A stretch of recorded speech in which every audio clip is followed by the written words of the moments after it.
Hello and welcome to the last session on Visum's ABM. I'm still Martin, and today we will discuss the data requirements and calibration process. I would like to start with a very rough overview of the terms validation and calibration. When validating, you check whether the model reflects reality sufficiently well. If this is not the case, we ask for the reason. Either there is an error, for example, a data error or a parameter error, or the model is too simplified. That means, for example, a further segmentation is necessary. For example, students must be divided into primary and secondary students. If no reason is found, the model must be calibrated. Calibration means somehow manipulating the model so that the model result sufficiently corresponds to reality. Classic examples of this are the calibration of model split or average trip length. It is often said that ABM is not feasible because the validation effort is so high. This may be true for traditional ABMs, where you introduce a number of new submodels that all need to be validated and calibrated. But this does not apply to Visum's ABM. All submodels are known. The model architecture is parallel to four-step models. Another argument is the high degree of disaggregation. Instead of one assignment for the whole day, one assignment per time period must be calibrated now. Instead of 1,000 zone totals, the ABM requires 100,000 location totals to be validated. But none of this is necessarily true. In general, there is no significant difference between the validation and calibration of a macro model or an ABM. You look at counts, modal split, trip length distribution, etc. If an ABM is applied in the same way as a macro model, you are actually done. You would validate and calibrate an ABM in the same way as a macro model. An ABM is much more disaggregated than an aggregated model, but that does not automatically mean that more needs to be calibrated and validated. The typical assumption here is the model is disaggregated, so it must also be validated at the disaggregated level. But let's take a closer look at this, for example, the spatial disaggregation. In the case of a macro model, a zone is represented by one or a few connectors. Let's take a disaggregated ABM. Even in the simple case that each building represents a location without distinguishing between building type, building use, or building size, this is most likely much more realistic than the aggregated model. Compared to an IBM, the approach for an aggregated model could be interpreted as simply using some sample buildings instead of all buildings. The same applies to the temporal disaggregation. The average travel time used in aggregated models does actually not exist in reality. Imagine an ABM in which the travel times are only validated in relation to the daily counts. However, it differentiates between 6 time periods, for example. Then it will most likely provide the decision models with much better, much more realistic travel times than any aggregated model. What I'm saying is that even if the disaggregated level is not further validated or calibrated, it is still much more realistic and accurate than the aggregated model. So if I was reasonably satisfied with the quality of my aggregated model so far, I'm definitely satisfied, more than satisfied, with the disaggregated model. Therefore, an ABM that has been validated and calibrated in the same way as a macroscopic model is probably much better than the corresponding aggregated model. This does not necessarily mean that an ABM better reflects the actual reality, but that the response of the model, that means the scenario calculations, are much more accurate and correct. The situation is different if the model is to be used for the analysis of scenarios other than the usual ones. or if the model is to be analyzed at a disaggregated level. If the model results are to be analyzed at a more disaggregated level, the model must also be validated and, if necessary, calibrated at this level. The same applies here as actually for all models, including aggregated models. The model must be validated and calibrated at those levels at which the results are to be analyzed. Okay, let's start with a typical validation, model split. I assume you know how to do this in aggregated models. I will just focus on ABM-specific topics here. The typical approach is a zone-based analysis. To do this, we need to transform the results, that means aggregate the trips, into matrices. How does this work? A trip starts and ends at locations. A location belongs to a zone. The zone can be defined explicitly or determined dynamically using geometry. We suggest here the following workflow. Activate the geometric zone association for all locations. Copy the resulting zone numbers and paste them, and deactivate the geometric zone association again. Now all the locations are linked to the zone in which they are located. To convert trips into matrices, use the procedure calculate demand matrices from trips. You just need to define the matrices to be filled. We have defined some special validation matrices with the code model split. The procedure aggregates the trips according to three aspects: departure time in terms of the matrix attributes from time and to time, demand segment in terms of the corresponding matrix attribute, and location in terms of the corresponding zone.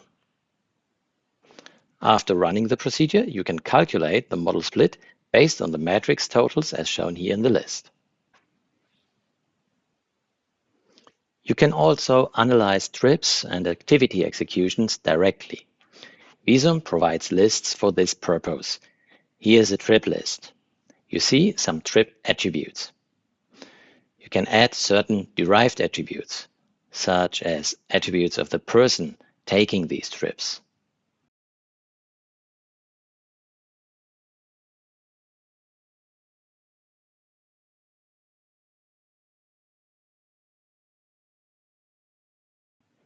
Or household attributes.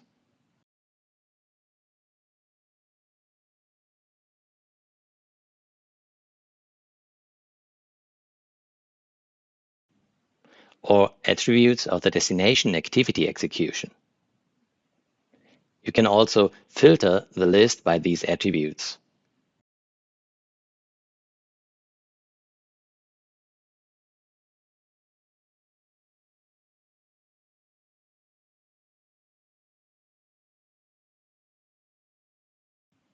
And of course, you can always copy and paste the list into another program, such as Excel, for further analysis.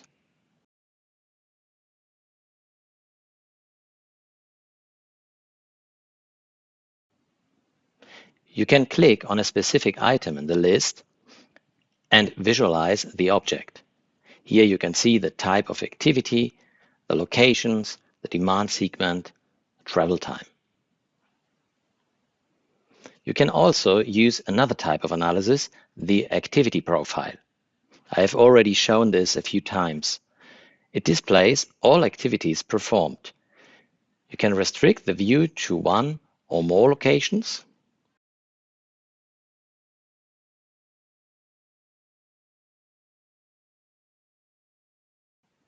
If you click in the upper part, all trips that are taking place at that time point are displayed in the lower part. And if you click on one of them, it is activated in the editor and in the list.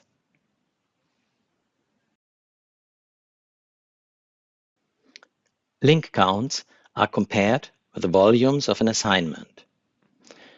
We at PTV use a normal macroscopic equilibrium assignment. To do this, we first aggregate the trips to demand matrices and then assign them either once for each time period or all at once. Even with assignments per time period, we first analyze the sum of the volumes over all time periods and compare them to observed volumes. After that, you could go more into detail and analyze the results of each period. Now, two questions arise. Why no dynamic assignment and why a zonal assignment? First, about the dynamic assignment. It seems obvious that a dynamic assignment is a better fit for a time disaggregated model. If we apply a dynamic assignment, we must decide between two alternatives. Either we use a very detailed model that includes all lane turns, pocket lanes, and signal programs. All this data must be available and must be very accurate. Just one incorrect signal program can cause a gridlock in every demand iteration, or even in one scenario. And what then? Apart from that, calibrating such a detailed assignment model is time-consuming, and the runtime is also very high. Such an assignment is very helpful and useful for certain types of traffic analysis in which queues or traffic flows at intersections are analyzed. However, this is usually far too much effort for a demand model. If you want to put in that much effort, there are much more suitable areas. A simplified model is an alternative to a highly detailed assignment model. However, we then no longer see any advantage over a static assignment. The static assignment is much more stable and is usually used for macroscopic demand models. The use of a static assignment would therefore mean a certain continuity for a model update towards ABM. The second question is whether a location-based assignment would not be better suited than a zone-based one. Without doubt, it would. We would even get rid of the connectors that are still necessary. So we at PTV would like to have such an assignment, but we see other areas of our ABM solution that could be improved and that seem to be more important to us. The advantage of a location-based assignment is rather cosmetic. A macroscopic assignment leaves some streets empty, that means without any volume, which does not correspond that much to reality. However, such streets are part of the minor road network and are usually not that much the focus of attention. The focus, and also the counts, are on the main road network, and their volume is not significantly affected by the approach used. The analysis of the public transport counts is similar to that of the car counts. The trips are aggregated to matrices, or better to a matrix time series, and then assigned. Since the public transport assignment in Visum is already dynamic, this is not an issue. If you want to be more spatially precise, you can also create stop area matrices instead of zone matrices and assign them. To do this, you must save the access and egress stop areas during the ABM calculation. We navigate to the Output tab of the Procedure parameters. And here we enter the corresponding trip attributes.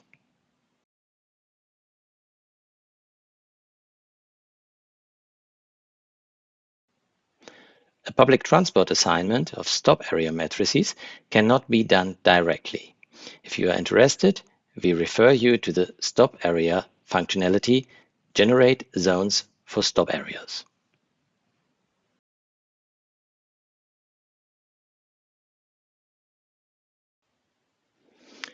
On the basis of such an assignment, you can calculate flow bundles.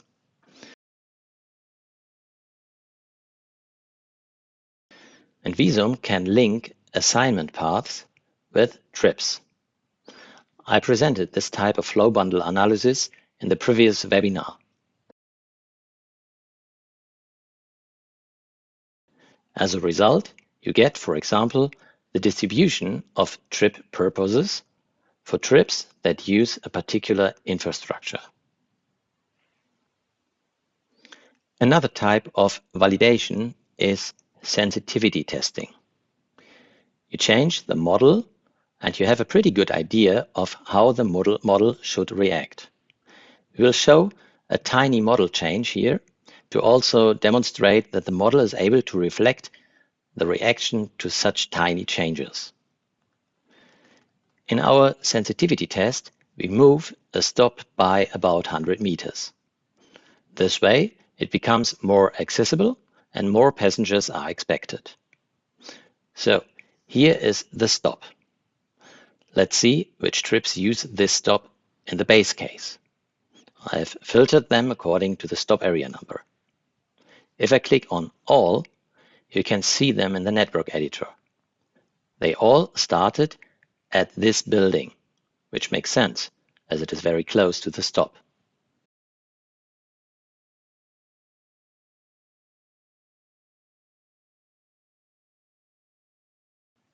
We will now move the stop. You see here the current associated node and there the new one. If we measure the distance between the old and the new position of the stop, it is about 140 meters. Now we also must change the associated node.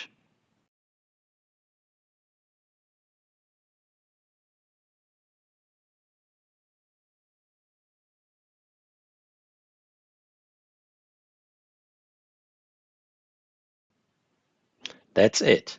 Now we start the calculation.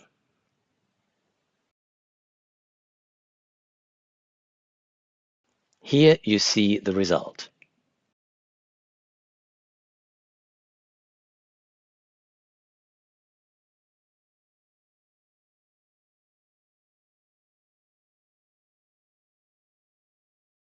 Red triangles indicate locations that are less approached by public transport, while green indicates more public transport users.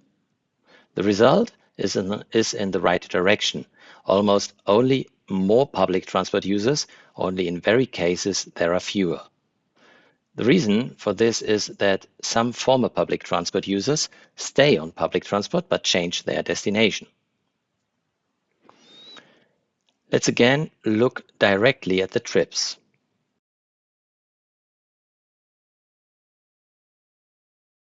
Here you can see the list of trips that started at the stop in the base case.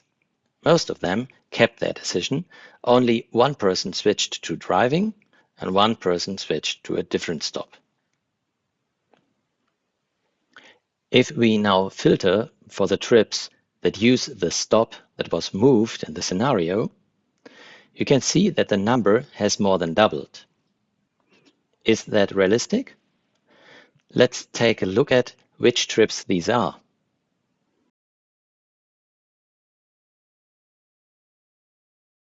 The additional trips all start on this street, which makes sense. For them, the access time has been significantly reduced and using public transport has become much more advantageous. We can also directly analyze the boardings and alightings at this stop area. To do this, we first aggregate the public transport demand into a stop area matrix.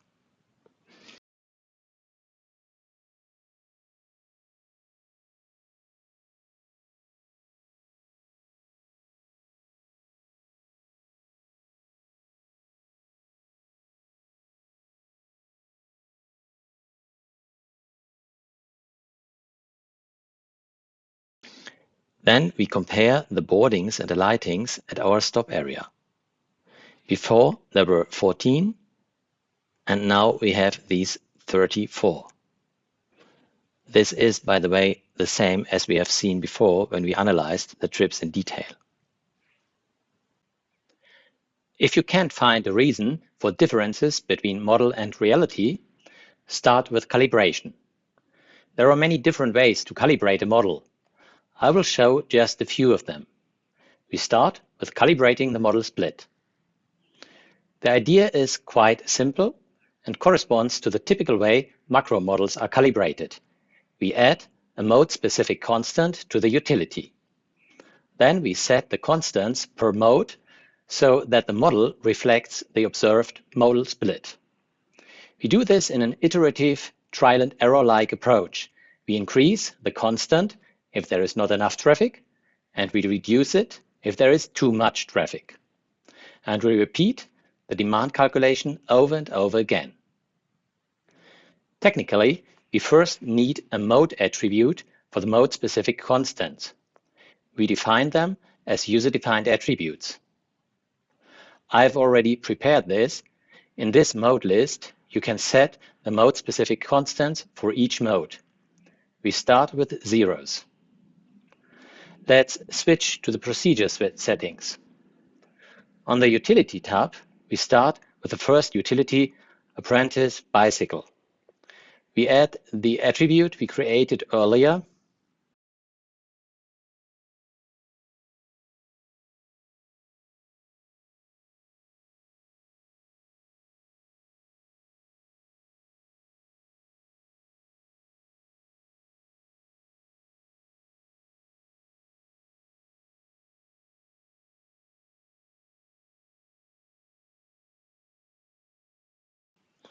We now need to add the same term to each utility. That's a lot of manual work. We can shorten this considerably. Click on this button here. This copies all utility definitions to the clipboard. We can paste them into an Excel spreadsheet. This makes it much easier. The logic is each utility is on one line. All 4 cells represent one line in the utility definition. We find the entry with the mode-specific constants here. We now copy this new term into all utilities. That means into all lines.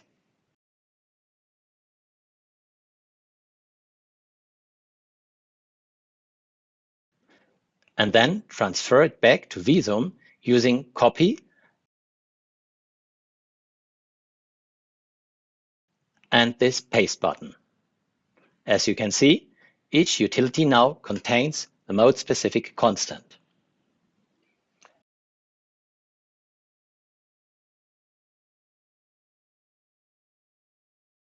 The calibration workflow is now to calculate the demand model and then check whether the results are good enough or not. We check this by aggregating the trips into matrices and then comparing the target and actual figures as shown here in this model list. In this case, there is quite a large deviation, so we adjust the mode-specific constants, the betas. Depending on the desired model split, you now increase or decrease the mode-specific constants and run the model again, repeating this until you have achieved a sufficient match. So the bicycle has too much, hence a negative constant.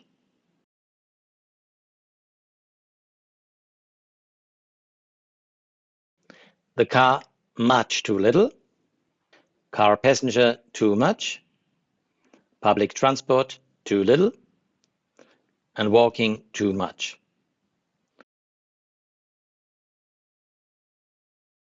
Then we start again from the beginning. The result looks much better. We would now repeat the calibration step again until it is good enough. Another very typical level of calibration is the average trip length. The calibration method is very similar to the previous one. We add a trip length bonus or penalty to the utility. To do this, we navigate to the utility definitions again. We add a zonal utility term, a trip length calibration parameter per activity type. So we navigate to the activity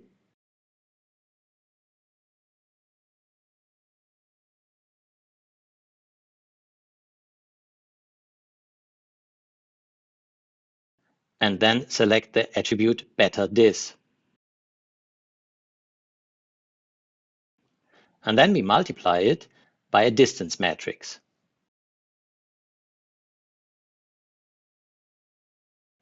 The more negative the beta value, the more long trips are penalized and the less they will occur.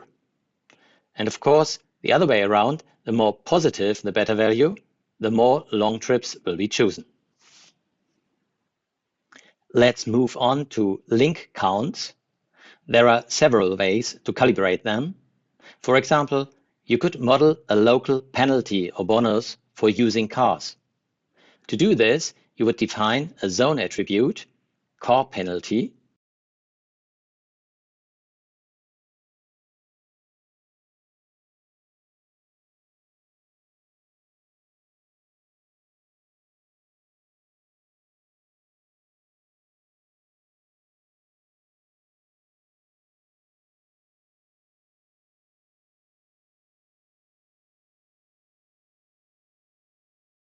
and add it to the utility function. With that, you can control the use of cars. You can also add an impedance correction matrix that influences the choice for certain relations.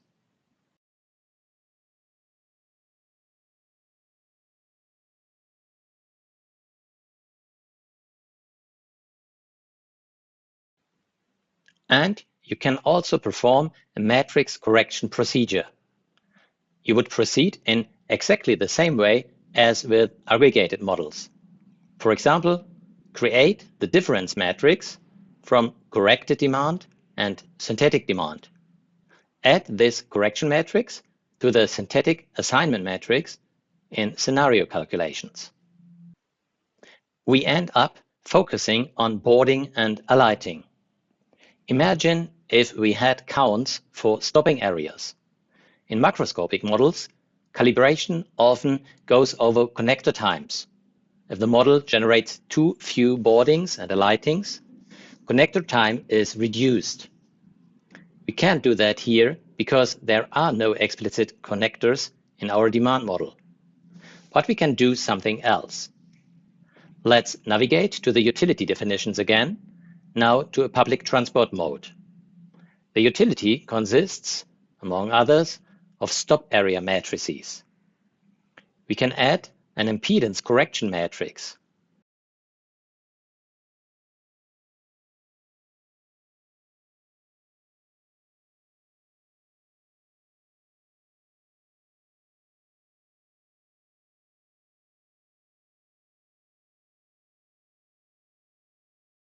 This will have a direct effect on the choice of public transport at certain stops.